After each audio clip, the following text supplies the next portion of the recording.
ఉన్న విశాఖపట్నం ఎయిర్పోర్ట్లో మధ్యాహ్నం పూట పోతే ఈగలు తోలుకుంటున్నాం. ఆడ ఉన్నది 350 ఎకరాలు. సరే, ఆ 350 ఎకరాలకు ఇంకా అక్కడే ఇంకా చాలా భూమి ఉంది. ఆ భూమి సరిపోతుందా సరిపోదా అన్నది ఫస్ట్ అధ్యయనం చేయండి. ఇది ఏ రకంగా న్యాయం? ఉన్న విశాఖపట్నం ఎయిర్పోర్ట్ను బాగా ఉన్నదాన్ని వదిలేసి వేరే చోటికి పోయి ఎయిర్పోర్ట్ పేరిట అక్వైర్ చేయాలి అని చెప్పి దిక్కుమాలిన ఆలోచనలు చేయడం, రైతులు కడుపు కొట్టడం నిజంగా ఎంత మటుకు ధర్మం అని అడుగుతా ఉన్నా. గట్టిగా పోరాడదాం, గట్టిగా నిలబడదాం.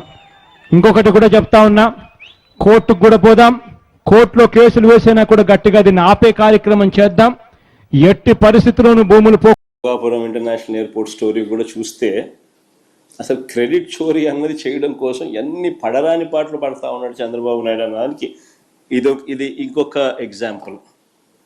అయితే జగన్మోహన్ రెడ్డి గారు ఏమన్నారంటే, చంద్రబాబు నాయుడు గారు భోగాపురం ఎయిర్పోర్ట్కి 15,000 ఎకరాలు అడిగాడు, ఎందుకు కొంచెం చాలు కదా, 2,000 చాలు కదా, అది ఇది అని అంటున్నాడు. కానీ ఒక విషయం ఏంటంటే, జగన్మోహన్ రెడ్డి గారు శంషాబాద్ ఎయిర్పోర్ట్ విస్తీర్ణం వచ్చేసరికి 5,500 చదరపు కిలోమీటర్లు. ఇప్పుడు మనం భోగాపురంలో ఇప్పుడు ఉన్న ఎయిర్పోర్ట్ విస్తీర్ణం వచ్చేసరికి 2,200 చదరపు కిలోమీటర్లు. ఇది అసలు యాక్చువల్ ప్లాన్లో ఉన్నది విస్తీర్ణం ఎంత? 2,700. మరి దాన్ని కూడా తగ్గోసి 2,200కి మీరు ఇది చేశారు. అంటే ఏంటంటే, ఎప్పుడైనా సరే గవర్నమెంట్ ముందు చర్యగా ల్యాండ్ ఎందుకు ఎక్వైర్ చేస్తుంది అంటే, ఆ ల్యాండ్ ఫ్యూచర్లో డెవలప్ అయ్యి అది ఓనర్గా మారుతుంది ప్రభుత్వానికి. ఇప్పుడు మీరేమంటున్నారు, రైతులు, ఎందుకంటే రైతులకు నష్టపరిహారం ఇస్తారు, కానీ ఇదే రైతులకి నెక్స్ట్ ఒక 10 ఏళ్ళ తర్వాత ఇచ్చే నష్టపరిహారం అనేది ఊహకు కూడా అందదు. అంటే మీకు అడ్మినిస్ట్రేషన్ మీద అంత పట్టు రాలేదనుకోవాలా, లేకపోతే ఇప్పటికీ కూడా మరి మీరు ఏ ఊహల్లో ఉన్నారనేది అర్థం కావట్లేదు. ఇప్పుడు శంషాబాద్లో ఇప్పుడు 5,500 ఎకరాలు ఎక్వైర్ చేసినప్పుడు ఆయన కనీసం 5,000 ఎందుకు అడిగాడు అనే విషయం మీకు ఎందుకు అర్థం కాలేదు? మీరు ఎందుకంటే చాలా ఎయిర్పోర్ట్లు తిరుగుతూనే ఉంటారు కదా.